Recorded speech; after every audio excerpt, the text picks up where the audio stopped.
kayak miara tuyul atau babi ngepet itu termasuk pesugihan ya? Itu masih level rendah, Mas. Pesugihan-pesugihan itu kayak anak lah dijadiin tumbal kayak gitu-gitu. Sebenarnya dia nggak butuh sih anak itu. Nggak butuh tumbal. Nggak butuh. Yang dia butuh apa? Cuma ketaatan antum aja. Jin itu adalah makhluk Allah yang tidak bisa memberikan rezeki. Dia itu hanya membolak-balikkan rezeki manusia yang dari di belakang jadi ke depan.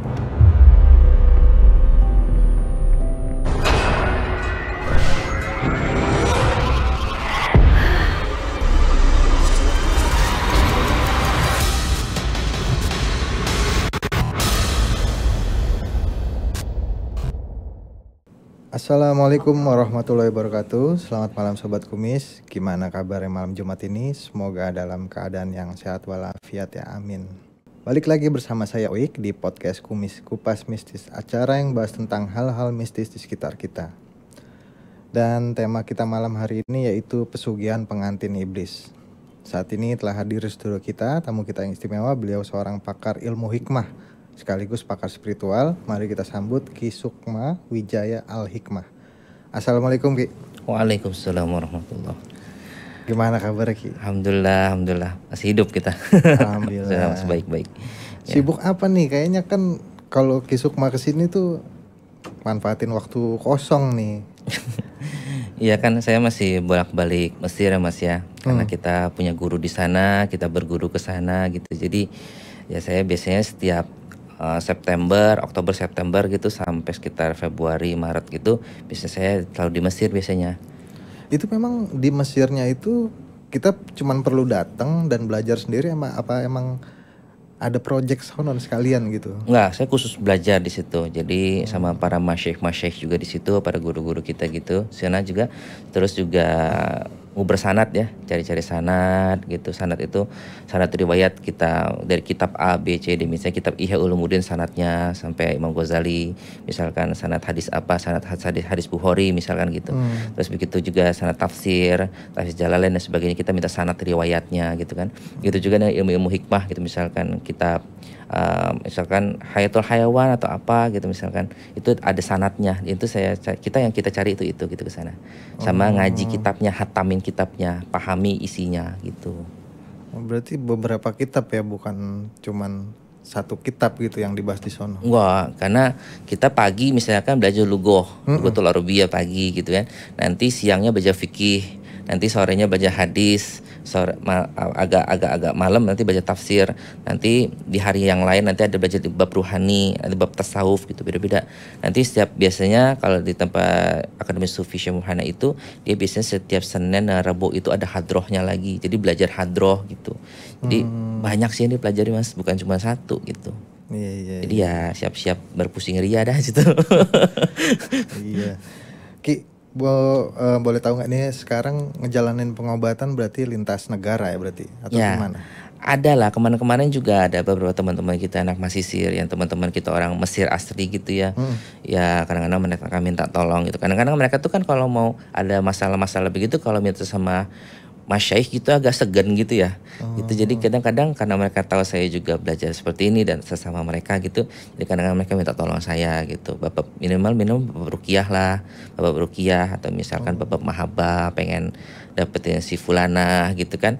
Ada lah mereka tuh. Cuman memang nggak sebanyak di Indo karena mungkin saya di situ baru ya gitu. Jadi nggak terlalu banyak sih, tapi ada gitu. Ada yang minta tolong sama Sukma ya.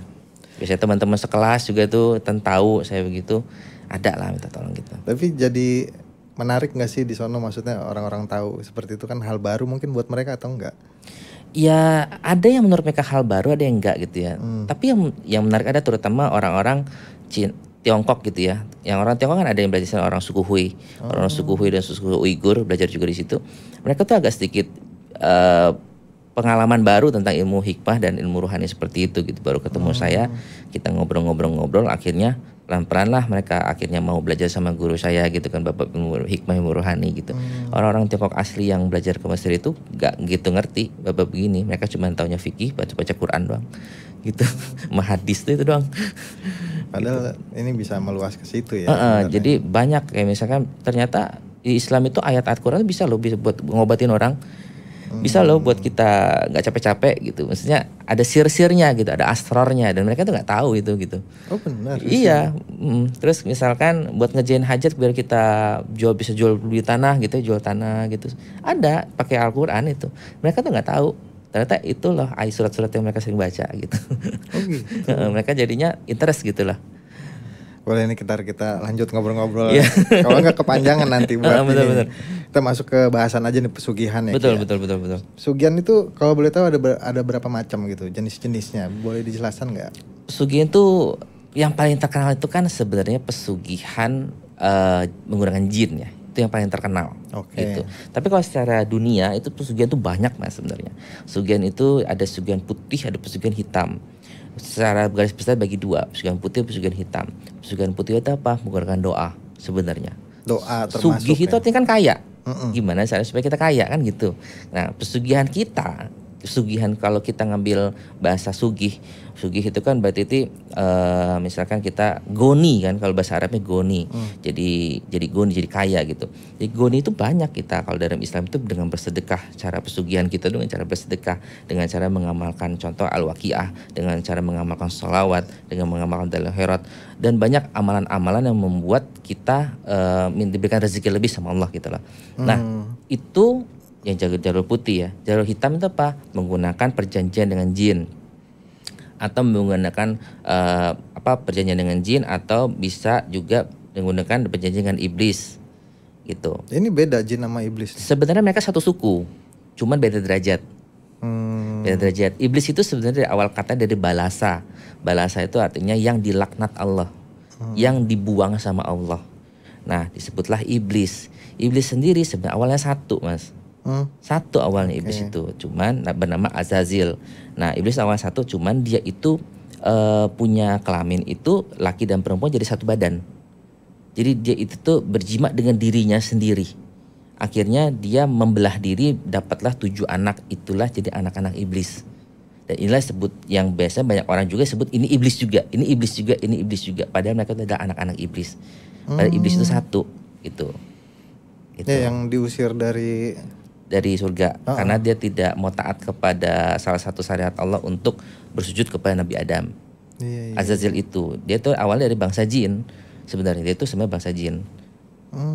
Cuman dia karena kemuliaan dia, ibadah dia yang hebat, akhirnya dia melampaui ketakwaan dia, itu melampaui malaikat-malaikat, sehingga dia menjadi wagengnya malaikat lah waktu itu. Nah karena dia ini bangsa jin, ditanamkan nafsu sama Allah. Beda dengan malaikat. Malaikat tidak nafsu. Malaikat itu seperti robot ya. Tapi kalau jin ini dia punya akal, pikiran, nafsu. Disitulah karena dia juga dari api. Dari situlah dia memiliki pola pikirnya sendiri. Dia agak sulit ditaklukkan. Tapi memang pasti akan lebih pintar daripada malaikat. Karena dia bisa berpikir, punya nafsu itu gitu. Makanya dia jadi pemimpin waktu itu. Nah waktu itu dia salah kaprah, diusir sama Allah. Dan dia kesal, dia akhirnya menciptakan timnya sendiri gitulah. Dan itu dibuat untuk pesugihan-pesugihan itu. Sebenarnya bukan untuk pesugihan aja iblis itu ya.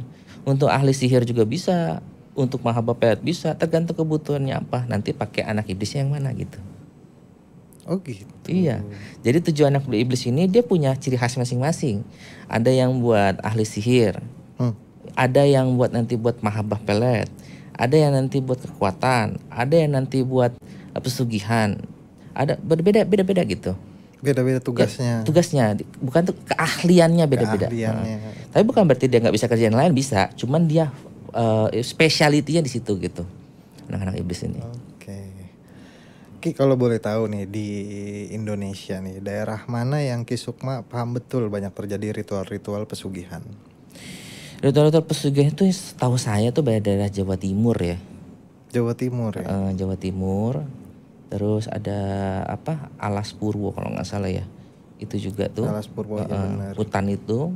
Terus kalau kita dari daerah Jawa Barat ini yang saya banyak dengar itu daerah Garut, yang samping pantai itu, yang ada banyak kayu kabawa itu.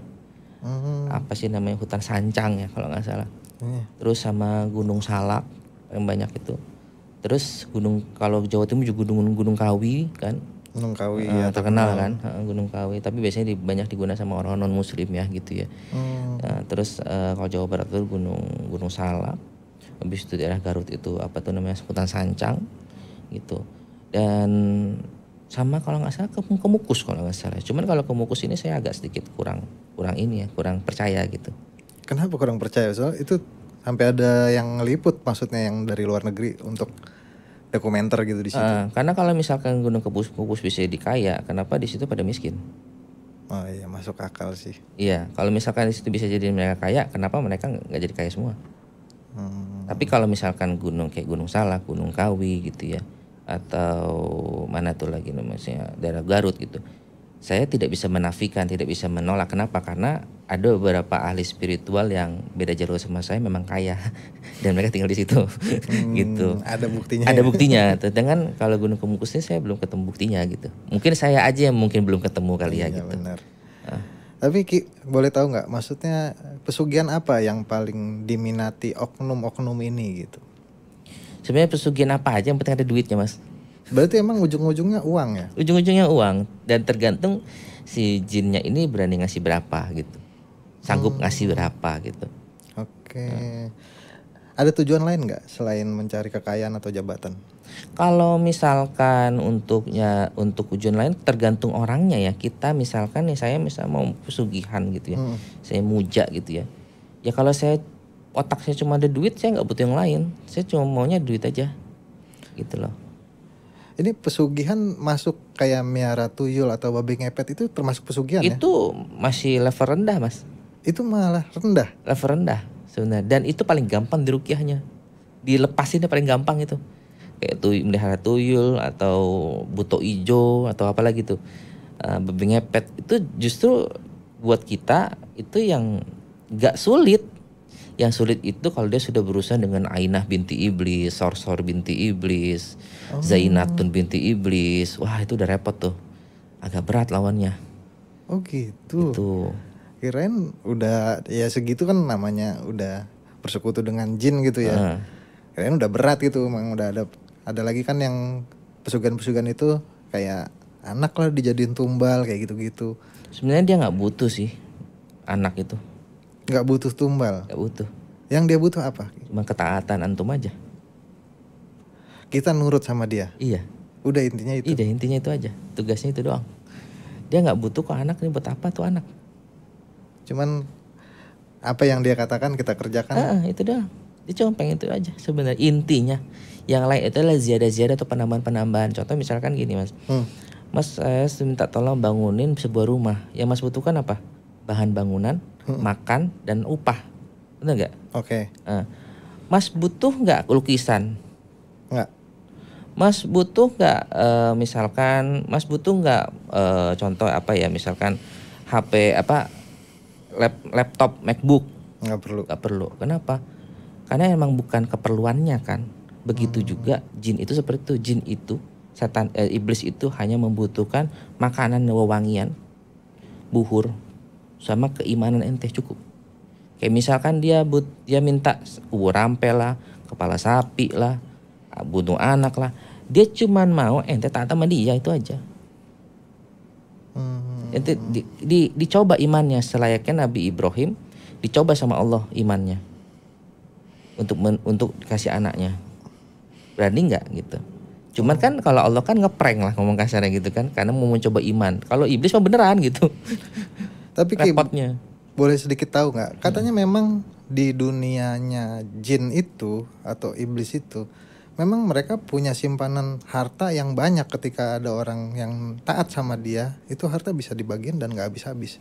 Apa benar seperti itu ceritanya? Sebenarnya kalau harta tuh enggak, Mas, itu hanya sebagai permainan mereka. Oke.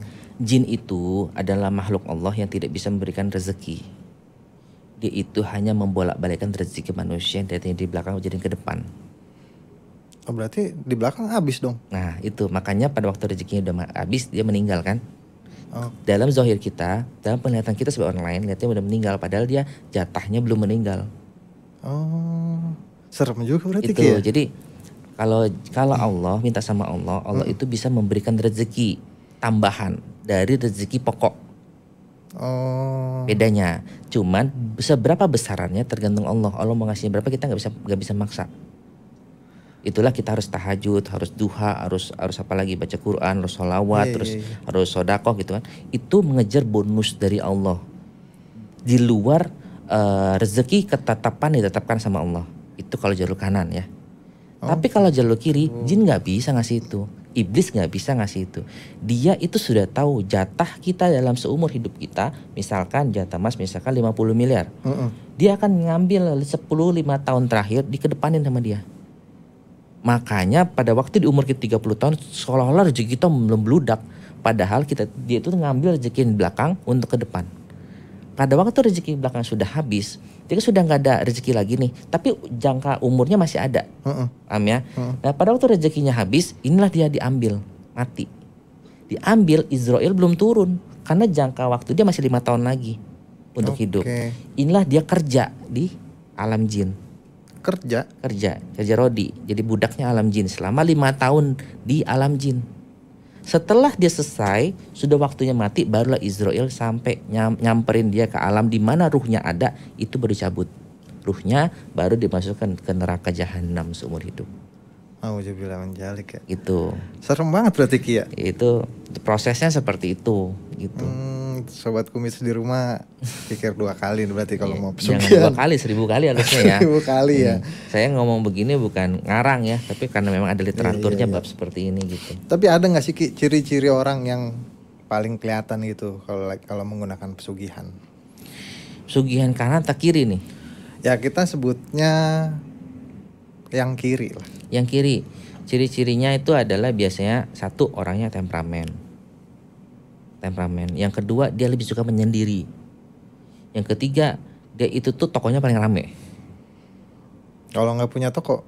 Kalau nggak punya rokok, berarti dia pemasukannya pasti ada sesuatu dong dari mana gitu ya. Entah dia dari online. Karena pesugihan itu nggak bisa tiba-tiba duit jebret kayak di TV-TV gitu, kasih 150 miliar, nggak bisa gitu. Dia tetap harus ada syariatnya supaya rezeki itu datang. Maksudnya caranya? Iya, tetap harus ada kerjaan, harus ada something yang lu lakukan supaya duit itu datang.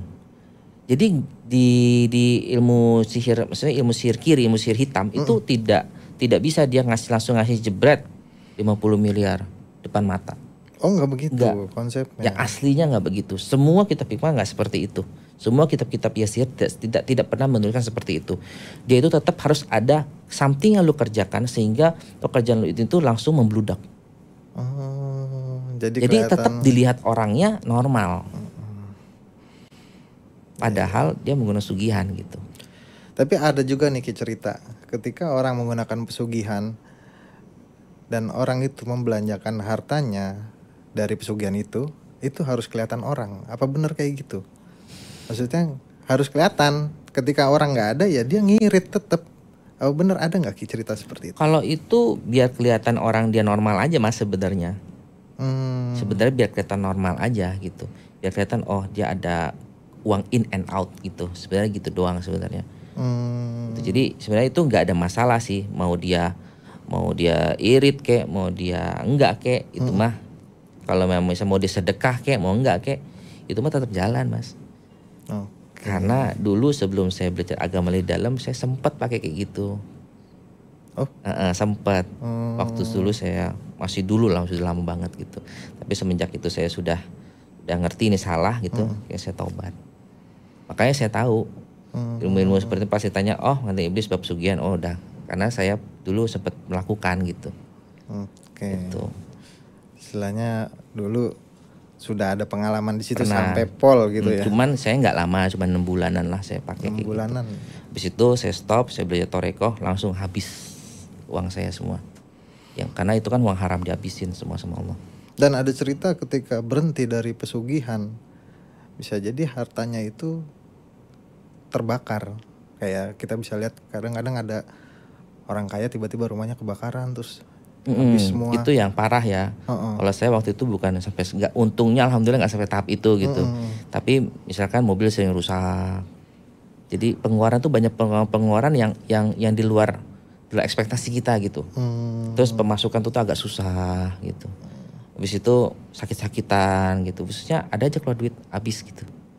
Gitu. Itu sampai berarti habis, bener-bener habis. bless gitu ya nggak Bless. ada gitu. Jadi kayaknya Allah mau nyuciin kita punya harta lah ibaratnya gitu.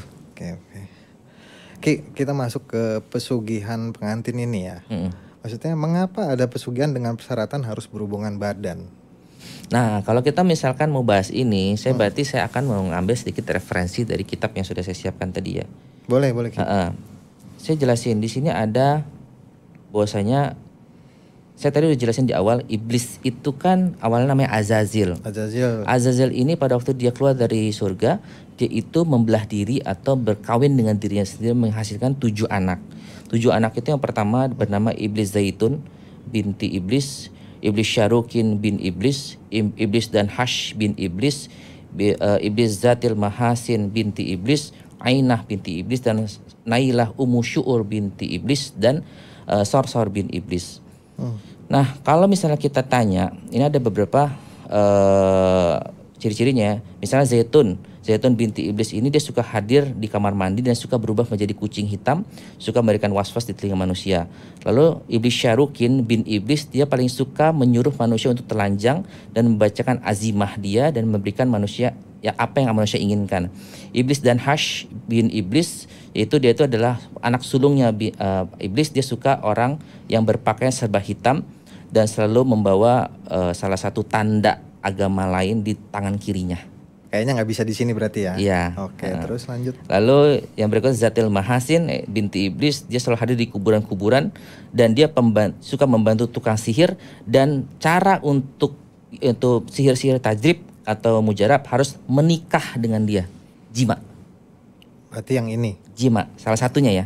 Berikutnya ada lagi Ainah binti Iblis. Ainah binti Iblis ini juga suka membantu tukang sihir bagi golongan pria. Kalau yang tadi kalau Zatil Mahasin itu sama golongan pria juga, dan suka menuliskan tolasim di telapak tangannya, kemudian dibacakan mantra-mantranya. Terus dia harus berjima juga dengan Ainah binti Iblis ini. Lalu si laki-laki ini minta apa aja akan diberikan, dan iblis ini akan berubah bentuk menjadi wanita yang ia inginkan, yang ia sukai, si laki yang sukai, dan melakukan jimat dalam mimpinya. Lalu terakhir adalah Nailah Ummu Syu'ur, putri iblis yang rambutnya panjang. Terakhir adalah Sorsor bin Iblis. Sorsor bin Iblis ini biasanya dia suka hadir di kuburan-kuburan. Dia adalah penjaga kuburan-kuburan, dan dia itu adalah pemimpin daripada jin-jin setan-setan dalam kuburan-kuburan, dan dia itu biasanya suka di kamar mandi, dan dia itu bisa memberikan kekayaan dan sihir itu. Jadi ini menurut referensi dari kitab hikmah yang mana dikarang oleh Syekh Husain Al-Falaki gitu ya. Ini salah satu literatur. Di sini juga ada anak-anak setan juga ada gitu. Berarti lebih panjang lagi. Lebih panjang lagi nanti kalau kita fokus kepada iblis saja. Jadi kalau misalnya tanya kenapa ada hal jima gitu ya, jadi kalau kita baca dari literatur ini bahwasanya yang memberikan jima itu adalah si Ainah binti Iblis dan si Zatil Mahasin gitu. Nah, tergantung mereka ini berdua ini ahli di bidang sihir. Dan mereka ini bisa memberikan di luar sihir juga, berikan kekayaan. Tapi mereka mintanya itu karena mereka mintanya itu, butuhnya itu. Nah, iblis yang lain enggak toh, seperti Sorsor, terus Syarukin, Iblis Zaitun, dia enggak minta dijima kok. Dia cuma minta ente taat kepada aneh. Aneh suruh ente potong kambing ente. Tapi dia enggak minta dijima gitu. Tapi kalau yang dijima atau melakukan hubungan itu hanya Ainah binti Iblis dan Zatil Mahasin. Gitu. 2 jenis ini yang minta jima. Berarti memang itu syaratnya. Syaratnya memang dia maunya begitu. Terus kalau pesugihan yang identik dengan tumbal sebagai syarat, apa itu benar? Maksudnya dalam artian tadi sudah dijelaskan sama Ki Sukma tuh kan itu cuman sebagai permintaan aja, yang main-main gitu sebenarnya. Dan minta kita taat aja sama dia gitu. Dan saat kita taat sama dia berarti kita udah musyrik kan. Tapi benar sebenarnya dia nggak perlu. Iblis itu nggak perlu manusia mas, sebenarnya nggak perlu daging kita, nggak perlu. Dia itu hanya perlu wangian aja, makanan mereka itu wangian, sisa-sisa tulang-tulang belulang itu ya, wanginya itu loh yang mereka butuh. Sisa-sisa tulang belulang berarti sisa makanan. Dah bau sampah dong. Iya, itu makanan mereka. Dan mereka itu tuh portal mereka itu tuh WC mas. Portal mereka itu WC. Oh gitu. Tempat-tempat bau itu tuh portal mereka itu. Sampah, banyak tinja, itu portal-portal mereka. Gerbang-gerbang gaibnya tuh di situ sebenarnya. Oke. Aslinya. Tapi benar nggak ada syarat lain Ki untuk melakukan misalnya seseorang ingin melakukan pesugihan gitu selain yang tadi, selain yang wewangian atau apa emang? Kalau secara fardunya itu fardunya itu tuh yang wajibnya itu adalah ya wangian dan buhur. Fardunya nih utamanya gitu. Wajibnya gitu. Dua itu ya. Nah, duanya itu. Tapi ada sisi lain, ini ada ziarah-ziarah atau penambahan-penambahan yang diminta sama si jin tersebut atau iblis tersebut gitu. Nah, sebenarnya yang itu bisa kita nego. Kalau kita nggak mau ya nggak apa-apa. Ya kita kan belum, dia tidak akan menyalakai kita atau kita belum ada perjanjian sah sama dia. Yang penting nego sampai rendah, bisa win-win solution lah gitu. Iya, maksudnya sampai rendah, yang penting ente nurut gitu. Kayak gitu kan. Tapi bahwasanya harus dipahami ya, iman itu adalah rezeki yang paling tinggi derajatnya di mata Allah. Iya. Justru itu yang dia mau gitu. Dia nggak apa-apa deh nggak dikasih buah rampe, nggak apa-apa nggak dikasih anak, nggak apa-apa nggak dikasih nyawa. Tapi dia nggak mau kalau ente nggak beriman sama dia gitu.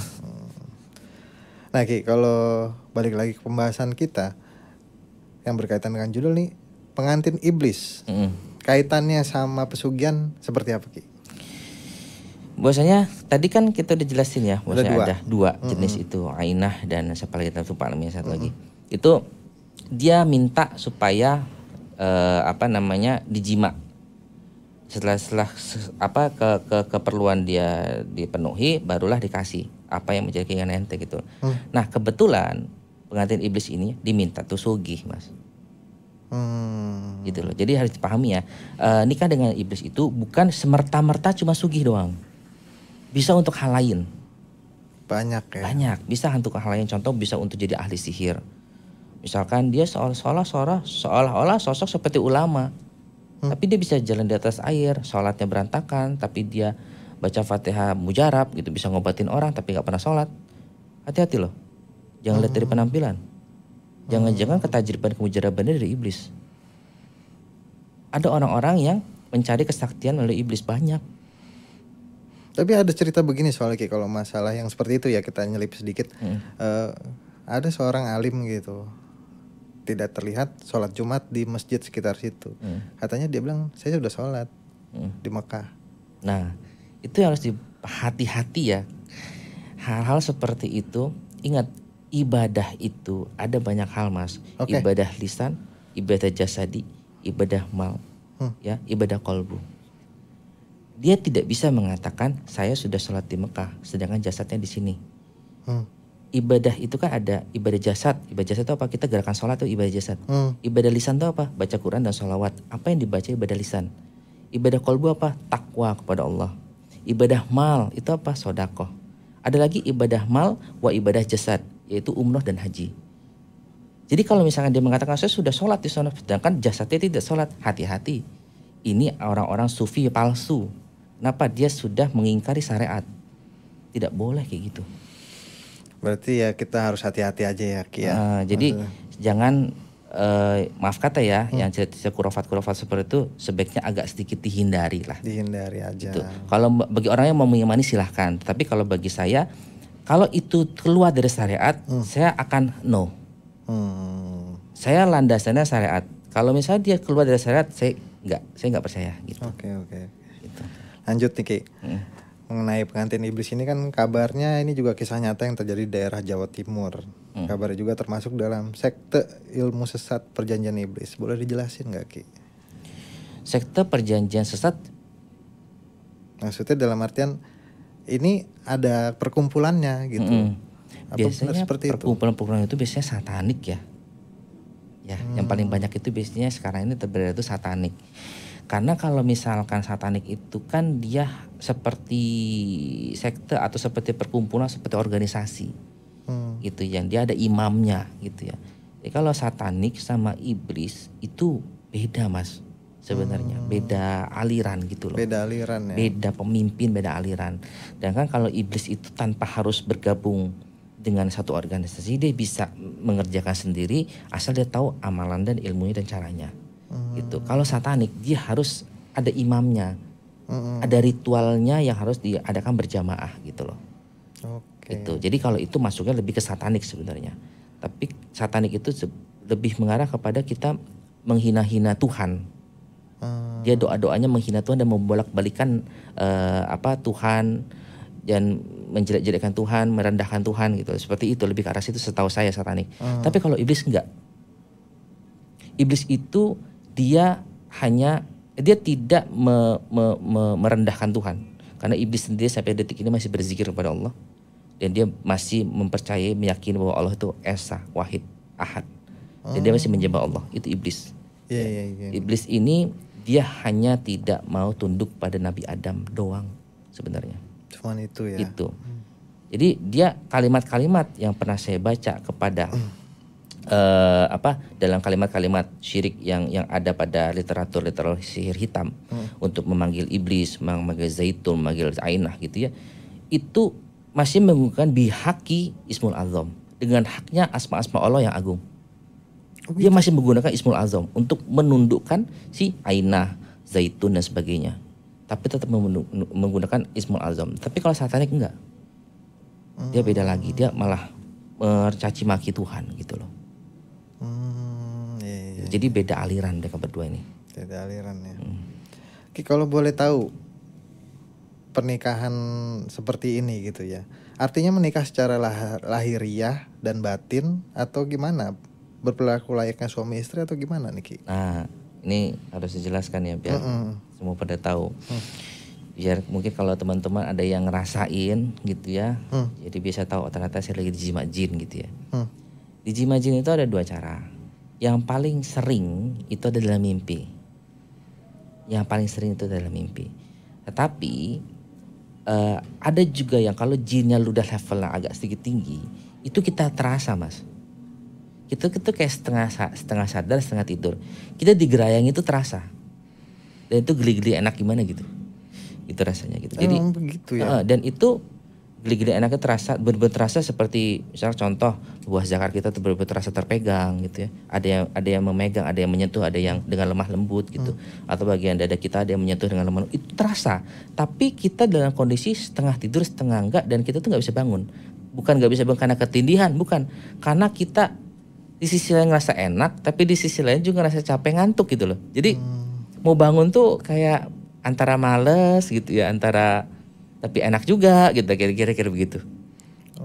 Itu rasanya seperti itu. Dan dia akan keluar gitu. Kalau laki-laki keluar cairan putih ya, wanita juga bisa keluar klimaksnya gitu. Itu cuma cukup sampai situ doang. Tuh, sampai ke tahap kayak gitu. Berarti ada yang tidak sengaja bersetubuh sama jin itu dong, maksudnya dengan satu pihak, maksudnya ini orang tersebut tidak menjalankan pesugihan, tapi karena maksudnya lewat mimpi itu berasanya seperti itu, berarti ada jin itu bisa menjima manusia melalui mimpi. Makanya Rasulullah menyarankan kita berwudu sebelum tidur, baca doa sebelum tidur. Dan menggunakan pakaian tertutup pada waktu tidur. Tidak boleh telanjang, tidak boleh memakan aurat pada waktu tidur. Itu ada fungsi-fungsinya. Iya, berarti tidak usah melakukan ritual pesugihan, jin juga bisa tertarik gitu. Cuman nggak enaknya apa? Dia menikmati tubuh kita nggak dapat apa-apa. Kan gitu kan. Tapi kalau pesugihannya seenggaknya kan ya ada imbal balik lah mas. Imbal balik ya. Walaupun sama-sama nggak benar gitu. Iya, sama-sama nggak benar. Cuman seenggaknya kita ada menangnya satu lah gitu. Tapi kalau ritual khususnya sendiri Ki, ada nggak sih kayak pengantin iblis itu harus seperti apa? Dan mungkin bisa dijelasin nggak sedikit? Oke, kalau di sini kan saya menjelaskan bukan berdasarkan film-film yang ada ya, tapi berdasarkan kitab yang pernah saya baca dan pernah saya pelajari gitu. Dan berdasarkan kitab-kitab itu jika melakukan ritual menikah dengan iblis atau menikah dengan jin, biasanya ada amalan tertentu yang harus dibaca. Itu yang pertama. Dan dia ada tolasim. Tolasim itu seperti kode-kode yang harus dibuat di dinding atau di dinding atau di kain. Bisa menggunakan tinta jafaron atau bisa menggunakan darah ayam. Pokoknya sifatnya warna merah. Ini kayak wafak atau gimana? Mirip wafak, cuman dia kalau wafak itu kan bedanya, wafak itu kan dia tulisan Arab yang ayat Quran. Ini dia kode. ada bintang, ada kayak apa Naruto itu yang muter-muter itu, ada pagar gitu-gitu. Pokoknya dia kode, karakternya kode. Dan dia kita yang bisa bahasa Arab pun nggak bisa baca ini apa maksudnya gitu loh. Dia kode karakternya. Nah, dan dia itu tuh kalau seandainya tulisan Arab pun dia bukan Al-Qur'an gitu. Nah, itu satu. Yang kedua dibaca, ada amalan yang dibaca, ada waktu tertentu. Misalkan falaknya harus ngerti itu di jam zuhal kah, jam komar kah, jam zahroh kah apa gitu, sesuai dengan waktu yang sudah ditentukan. Nah barulah itu nanti setelah dia ritual tersebut, dia tidur di tempat dia wirid, baru di situ dia dapat isya dalam mimpinya. Baru habis itu dia bangun, baru ada hasil di tokonya atau dia apa. Kalau misalkan orang mendapat kesaktian, di dalam mimpinya akan diberikan sebuah kalimat asma atau sebuah kalimat wiridan yang menjadi pegangan dia. Itulah dia mau kobatin apapun pakai itu mujarab. Tapi ini ada prosesnya nggak sih kalau misalnya macamnya kayak kita harus pergi ke mbah siapa yang harus ngajarin ini gitu, apa sendiri prosesnya atau gimana? Otomatis tentu harus ada guru dong yang ngasih tahu. Tetap ya prosesnya gitu. Harus ada guru yang punya ilmu itu dan sudah pernah menguasai ilmu itu yang bisa mengajarkan. Selebihnya ente kerjain sendiri. Ritual sendiri, wirid sendiri. Nah, memang lebih baik tempat-tempat yang sepi. Kenapa? Karena kalau tempat-tempat sepi itu lebih cepat dia datangnya karena tidak terganggu dengan energi intensitas yang lain. Gitu. Tapi boleh melenceng sedikit nggak? Maksudnya ada nih cerita misalnya tukang bakso atau apa ketika habis istilahnya ngelihat kuntilanak atau ketemu sama setan, besok itu dagangannya laku keras. Itu menurut Ki Sukma gimana tuh cerita begitu? Bisa jadi seperti itu karena namanya jin itu kan dia punya nafsu, Mas. Dia tetap bisa suka dengan manusia. Banyak loh jin-jin yang suka dengan manusia. Dia nempel kepada manusia, akhirnya manusia itu repotnya apa? Dia nikah cerai, mau punya pacar putus. Pokoknya sih percintaannya nggak pernah bagus lah, karena diganggu sama jin ini, jin yang menyukai dia. Pada waktu ada satu jin yang menyukai dia akan bantu dengan sukarela. Apalagi kalau jin sudah mencintai kita, mencintai dia dia akan bantu dengan sukarela. Contoh, dia dagangan kurang laku, dibikin laku. Seperti kita mencintai seorang wanita lah. Kalau kita udah benar-benar cinta, sayang sama seorang wanita, apapun kita lakuin buat dia. Usahanya agak turun, kita bantu. Berarti konsepnya seperti itu. Sama ya? Seperti manusia dengan jin itu sama, cuma beda dimensi aja, itu doang. Nah, balik ke jasa pesugihan nih. Maksudnya di internet itu kan banyak jasa pesugihan online gitu. Tanggapan Ki Sukma gimana? Kalau pesugihan, kalau emang dia bisa menjalankan pesugihan jalur kiri ya, kenapa dia nggak kaya aja sendiri? Tapi memang konsepnya pesugihan itu orang yang mengajak pesugihan pasti udah kaya. Enggak juga. Karena gini, setiap orang itu punya interestnya masing-masing, Mas. Saya nggak bisa ngomong seperti itu. Buktinya beberapa guru saya dia bisa mengajarkan ilmu-ilmu pesugihan, tapi dia nggak mau sugih. Iya, karena kebanyakan kalau ditanya lagi, ya saya tahu caranya tapi saya nggak mau. Apa benar seperti itu? Banyak yang seperti itu juga. Dia tahu cara manggil iblis, dia tahu cara menikah dengan iblis, tapi dia tidak mau mengerjakan itu. Karena resikonya segala macam. Saya pun juga tahu, saya juga tahu hal seperti itu, tapi saya tidak mau mengerjakan seperti itu. Kenapa? Karena saya ngaji. Tapi kalau orang-orang yang memaksa untuk ya sudah, saya ajarkan, cuman baik lagi, saya paling bisa ngomong kepada kalian, saya adalah ujian buat kalian. Kalau kamu mau bertakwa kepada Allah, maka jangan ambil ilmu ini, ambillah ilmu yang lain dari saya. Tapi kalau kamu bersikeras, maka jangan bawa-bawa saya nanti di akhirat kepada Allah. Simpel kan? Udah di perjanjian awal gitu. Gitu. Jadi guru-guru saya juga ada yang dia tahu cara pesugihan jalur kanan. Tapi dia nggak mau ngambil sugih, dia maunya cerdas. Dia maunya otaknya cerdas. Ada orang seperti itu loh. Ada orang saya pengen dia bisa nyugihin orang, tapi kok dia nggak sugih? Karena dia bukan itu yang dicari, dia pengen dia sampai kepada Allah, misalnya gitu. Beda-beda, interestnya beda-beda. Oke, gitu. Benar-benar. Berarti yang di online itu juga ya. Gak bisa kita katakan semua salah, gak bisa kita katakan semuanya penipu. Tapi mungkin kebanyakan penipu, tapi tidak bisa kita katakan semua penipu gitu loh. Karena konsep tadi ya. Konsep tadi tergantung orangnya sih. Seru banget emang ngobrol sama Ki Sukma nih. Ki Sukma sekali terakhir buat pesan-pesan sobat kumis di rumah ada nggak? Biar Ya misalnya sobat kumis di rumah bisa denger sama Ki Sukma tentang pesugihan ini, ada pencerahan lah. Sebenarnya gini, sugihan itu semua orang pasti pengen kaya ya. Tapi balik lagi ya tergantung kita mau pakai cara apa. Padahal kalau kita beragama Islam sudah banyak literatur dan cerita-cerita sahabat dan dalam Al-Quran juga cara membuat bisa menjadi kaya itu seperti apa.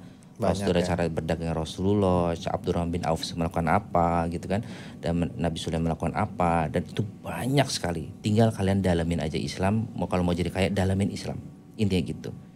Jangan mudah terpengaruh dengan budaya-budaya barat atau budaya-budaya yang jalur kiri gitu ya. Memang itu enak di awal, tapi ingat iman ente nanti diambil, susahnya nanti di belakang.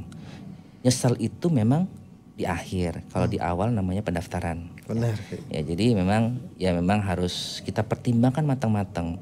Kalau memang ente memang benar-benar agama Islam, pelajari Islam dengan baik, pelajari fikihnya dengan baik, pelajari hadis, pelajari tauhidnya dengan baik, pelajari ilmu-ilmu yang lain juga dalam Islam. Itu banyak kok amalan-amalan untuk kita memperkaya. Tapi memperkaya dalam Islam itu biasanya untuk beribadah kepada Allah, supaya kita mempermudah kita umroh, permudah kita sodako, membangun masjid, membangun pesantren, untuk kita haji. Niatnya untuk ibadah. Kalau kita niatkan untuk ibadah, insya Allah akan Allah tambahkan. Tuh. Dan toh kita juga di dunia ini untuk beribadah kepada Allah kan. Jadi perbanyaklah harta untuk kita beribadah kepada Allah. Gitu. Sepesan saya seperti itu. Alhamdulillah ya Ki ya. Baik, demikianlah obrolan misteri kita dengan Ki Sukma Wijaya Al-Hikmah. Semoga ada pengetahuan dan pelajaran yang bisa kita ambil dari obrolan ini. Sekali lagi terima kasih Ki udah mau mampir di sini, banyak banget ilmunya nih. Amin. Mudah-mudahan mampir lagi ya kapan-kapan. Sehat kalau diundang ya mampir. Sehat selalu Ki. Amin ya. Dan terus update tentang kumis kupas mistis setiap malam Jumat di YouTube Dulian Transvision atau Transvision Official, karena selalu ada kisah-kisah mistis di setiap episodenya. Saya Oik undur diri. Assalamualaikum warahmatullahi wabarakatuh. Salam kumis.